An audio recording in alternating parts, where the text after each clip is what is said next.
Assalamualaikum warahmatullahi wabarakatuh. Masih bersama saya di Alex Tia Budi Channel. Pada kali ini kita akan membahas sebuah kisah hikmah dari Imam Musa Al-Kadzim. Ya sobat semua, sedemikian tinggi ilmu dan keutamaan Imam Musa Al-Kadzim sehingga tidak ada ulama pada zamannya yang berani bersaing dengannya. Beliau telah mengalami banyak perdebatan dan diskusi dengan ulama-ulama yang memusuhi beliau, sampai mereka harus mengalami kehinaan dan kekalahan. Pada kali ini, kita akan membahas sebuah perdebatan antara Harun Ar-Rasyid dengan seorang pemuda yang dimana pemuda itu adalah Imam Musa Al-Kadzim. Dikisahkan, suatu ketika Harun Ar-Rasyid, sang Khalifah Abbasiyah, pergi haji ke Mekah. Pada waktu tawaf, ia memerintahkan agar jangan ada yang menyertainya. Tetapi pada waktu itu juga datang seorang pemuda dan melaksanakan tawaf. Seorang penjaga berkata kepada pemuda itu agar menjauh dari khalifah. Lalu pemuda itu berkata, "Kenapa aku harus menjauh? Ini rumah Allah. Di sini semuanya sama, apakah mereka warga kota besar atau warga desa?" Mendengar ini, Harun langsung menahan lengan panjangnya dan melanjutkan tawafnya. Pemuda itu berjalan di depan Harun Ar-Rasyid. Ketika Harun Ar-Rasyid hendak mencium Hajar Aswad, pemuda itu mendahulinya dan mencium batu Hajar Aswad itu. Demikian juga ketika Harun Ar-Rasyid ingin berdoa di Maqam Ibrahim, pemuda itu maju ke depan dan melaksanakan doa di depan Harun Ar-Rasyid. Setelah selesai berdoa, Harun Ar-Rasyid mengutus penjaganya untuk memanggil pemuda itu. Lalu pemuda itu berkata, "Kenapa aku yang harus menemuinya? Jika dia ingin berbicara kepadaku, dialah yang harus datang kemari." Pelayan raja menceritakan pernyataan ini kepada sang khalifah.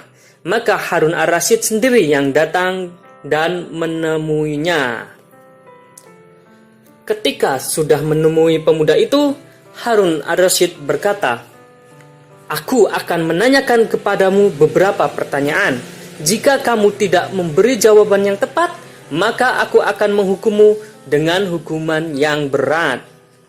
Lalu pemuda itu berkata, "Apakah Anda bertanya ini untuk mengujiku atau untuk memperoleh ilmu?" Lalu Harun Ar-Rasyid menjawab, "Untuk memperoleh ilmu." Lalu pemuda itu melanjutkan perkataannya, "Maka duduklah seperti murid yang duduk di depan gurunya." Harun Ar-Rasyid kemudian berkata, "Katakan padaku, berapa banyak hal-hal yang wajib di dalam hukum agama?" Pemuda itu menjawab, 1, 5, 17, 34, 94, kemudian 1 dalam 12, 1 dalam 40, 40 dalam 200, sekali dalam seumur hidup, dan 1 di tempat 1. Kemudian Harun Ar-Rasyid tertawa. "Hahaha, subhanallah, aku menanyakanmu tentang kewajiban-kewajiban agama, tetapi kamu menyebutkan angka-angka matematik kepadaku." Kemudian pemuda itu berkata, "Dasar agama dan dunia adalah matematik. Jika tidak demikian, maka kenapa Allah akan memperhitungkan amalan manusia pada hari pengadilan?" Lalu Harun Ar-Rasyid berkata, "Baiklah, tetapi jelaskan padaku apa yang kamu sebutkan tadi. Jika tidak, aku akan membunuhmu antara Safa dan Marwah." Salah seorang opsi khalifah berkata, "Wahai Tuan, tempat ini adalah naungan Tuhan. Jangan berniat membunuh pemuda itu di sini." Mendengar ini, pemuda itu tiba-tiba tertawa. Kemudian Harun Ar-Rasyid menanyakan kepada pemuda itu, "Kenapa kamu tertawa?" Kemudian pemuda itu menjawab, "Aku tidak tahu siapakah yang lebih bodoh. Orang yang ingin mengelakkan kematian yang diputuskan bagi seseorang, ataukah orang yang ingin memerintahkan kematian bagi seseorang yang belum mati?" Kemudian Harun Ar-Rasyid berkata, "Tetapi apa faedahnya pembicaraan seperti ini? Sekarang jelaskan pernyataanmu tadi. Lalu pemuda itu menjelaskan pernyataannya tadi. Ketika aku berkata bahwa ada satu kewajiban, ia adalah agama Islam. Karena selain agama Islam, tidak ada agama yang diterima Allah. Ketika aku berkata 5, ia menunjukkan 5 sholat wajib. Dan 17 adalah jumlah total rakaatnya. 34 adalah jumlah total sujudnya, 2 dalam tiap-tiap rakaat. 94 menunjukkan 94 takbir yang dibacakan dalam setiap rakaat pada setiap ruku dan sujud. Dan 1 dalam 40 berarti zakat. Karena 1 dalam 40 dinar dapat dikenakan untuk berzakat. 1 dalam 12 menunjukkan 1 bulan berpuasa dari 12 bulan dalam setahun.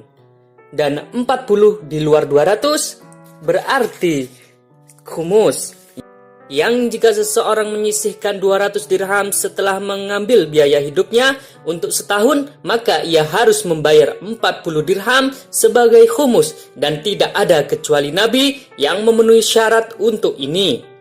Sekali dalam seumur hidup berarti pergi haji, yang diwajibkan sekali dalam seumur hidup. 1 di tempat 1 adalah pembalasan dari seseorang yang terbunuh secara tidak adil, yaitu si pembunuh mendapat ancaman hukuman mati. Mendengar jawaban ini, Harun keheranan dan langsung mengambil 1 tas berisi koin emas sambil berkata bahwa ini adalah imbalan atas jawaban itu. Lalu pemuda itu berkata, "Apakah ini untuk memecahkan masalah atau untuk memperoleh berkah?" Harun ar-Rasyid menjawab, "Untuk memperoleh berkah." Pemuda itu berkata lagi, "Baiklah, sekarang aku hendak menanyakan sebuah pertanyaan kepada Anda. Jika Anda menjawab dengan benar, kami akan membagi-bagikan koin ini di sini. Jika sebaliknya, Anda harus memberiku 1 tas lagi dan aku akan membagi-bagikannya di antara orang miskin, di antara kaum dan jamaahku." Harun ar-Rasyid lalu menjawab, "Baiklah." Kemudian pemuda itu memulai pertanyaannya kepada Harun ar-Rasyid. "Katakan padaku, ketika seekor cacing muda, kansau muskhil, dilahirkan, apakah ia diberi makan beras oleh orang tuanya atau dipelihara ibunya?" Harun ar-Rasyid kebingungan mendengar pertanyaan pemuda itu. "Mengejutkan, aku ditanya dengan pertanyaan seperti ini." Pemuda itu melanjutkan perkataannya. Nabi Muhammad SAW pernah berkata, "Bila seseorang adalah ketua sebuah himpunan masyarakat, ia diberi sejenis akal yang sama. Karena Anda adalah ketua bangsa ini, sekarang Anda harus memiliki ilmu yang paling banyak tentangnya." Karena kebingungan, kemudian Harun ar-Rasyid berkata, "Katakan padaku jawaban yang benar, karena aku tidak tahu tentangnya, dan ambillah tas berisi koin emas ini." Kemudian pemuda itu menjawab pertanyaan yang tidak bisa dijawab oleh Harun ar-Rasyid. Pemuda itu berkata, "Ketika Allah yang Maha Kuasa menciptakan bumi, Dia menciptakan banyak makhluk merayap di dalamnya, yang juga diciptakan dari tanah. Ketika anak-anak mereka dilahirkan, ibunya tidak memeliharanya dan tidak juga memberinya beras. Penghidupannya dari tanah, demikian juga cacing muda itu." Setelah itu, sang pemuda mengangkat 2 tas berisi koin emas itu dan membagi-bagikannya di antara orang-orang yang membutuhkan di tempat itu juga. Harun menanyakan nama pemuda itu dari beberapa orang. Kemudian ada seseorang berkata, "Dia adalah Imam Musa al-Kadzim." Kemudian Harun bergumam, "Sudah seharusnya seperti itu. Memang buah demikian itu pasti dari pohon yang agung." Sekian kisah hikmah pada kali ini. Semoga dapat memberi kita ilmu dan pelajaran dan menambah kecintaan kita kepada Ahlul Bait Rasul. Saya akhiri dengan wassalamualaikum warahmatullahi wabarakatuh.